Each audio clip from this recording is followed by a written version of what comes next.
Let's embrace innovative volunteerism.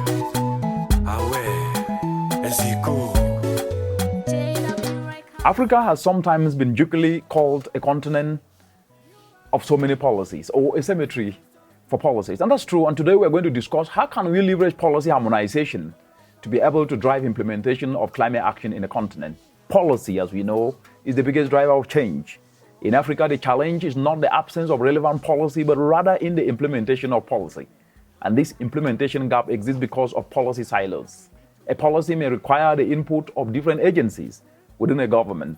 The problem is that these sectors are not always aligned towards a common goal. As we're speaking today, a crucial example are within the nationally determined contributions, which are reductions that countries have actually ratified to be able to reduce greenhouse gas emissions under the United Nations Framework Convention on Climate Change, the UNFCCC. While over 90% of countries in the continent have ratified the nationally determined contribution, their implementation calls for inputs from non-environmental ministries such as energy, such as agriculture, transport, trade. But these ministries do not always have the input prioritized at same levels. For example, while the NDCs may call for prioritization of clean energy, an energy ministry may be prioritizing coal or either non-renewable sources sometimes. The agricultural sector, which is one of the most important socio-economic sectors in Africa, provides another example. While climate-smart agricultural policy is an agricultural policy has in the Ministry of Agriculture, its implementation requires the inputs of energy and other relevant agencies. Did you hear that? While climate-smart agriculture is the feature, its implementation is blocked by the silo problem.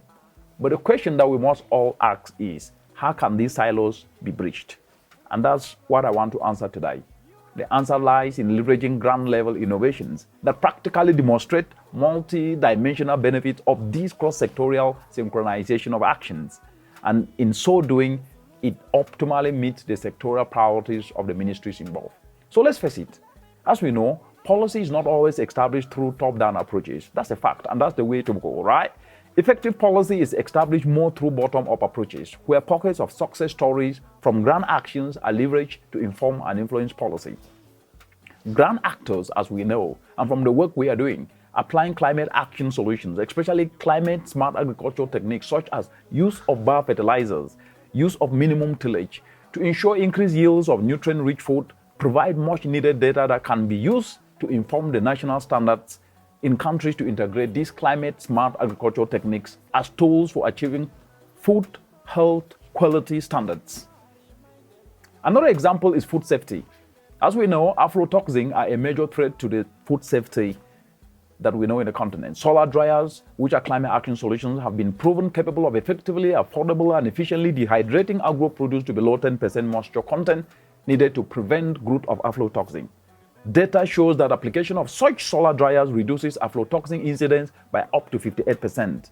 This empirical data provides a basis by which national standards can be created by relevant ministries. This has been done in Uganda through our work, and this has also been done in Nigeria, and we are currently doing it in Kenya. Another example is job creation across Africa.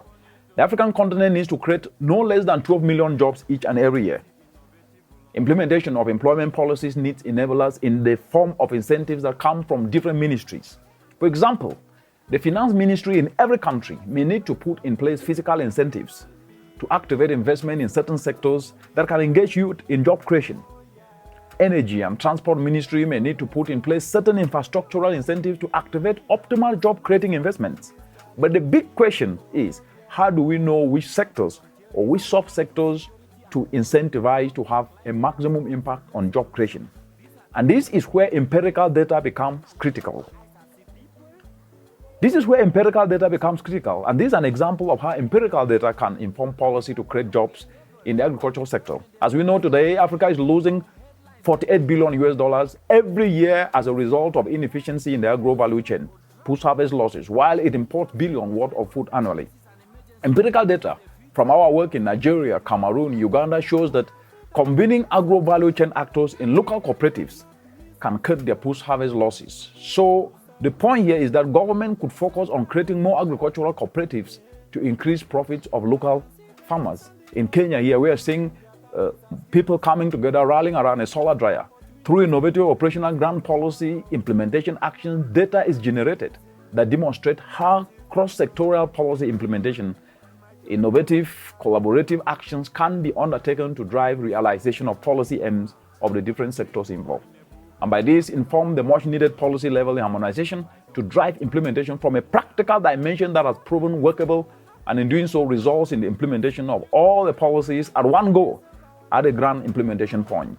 This reduces duplication of efforts, which is the biggest operational risk, costing the continent time and money. Did you hear that? Duplication of effort is the biggest operational risk, costing the continent time and money. It is only through this innovative, coherent, grand-level policy implementation, where synergistic coherence is fostered, that we can drive impactful policy refinement at the top. The point is, with the work that the youth are doing across the continent, these young people devising climate action solutions of solar dryers, turning waste to briquettes, are helping to decentralize these solutions to the community, and mothers in villages are cooperating around these solutions, reducing post-harvest losses, as in the case of solar dryers that have been decentralized to communities in the continent, and helping mothers put more money in their pockets and save them in cooperatives. Clean energy solution of solar dryer addresses an energy issue and lowers emission, but it also addresses agricultural issue because it reverses the post-harvest losses. So you will see that this data coming out of this can help inform policy incentives that drives agricultural policy, that drives energy policy, that drives health policy, and that drives youth employment policy. This is the kind of thinking that is needed to drive transformational development, where we synchronize policy for action and inspire incentives to drive youth opportunities. Thank you. That will touch many lives, and let us do so. Remembering the words of the scripture in the parable of the talent, knowing that the creator of heaven and earth are way to reward those who selflessly apply their talent to offer value.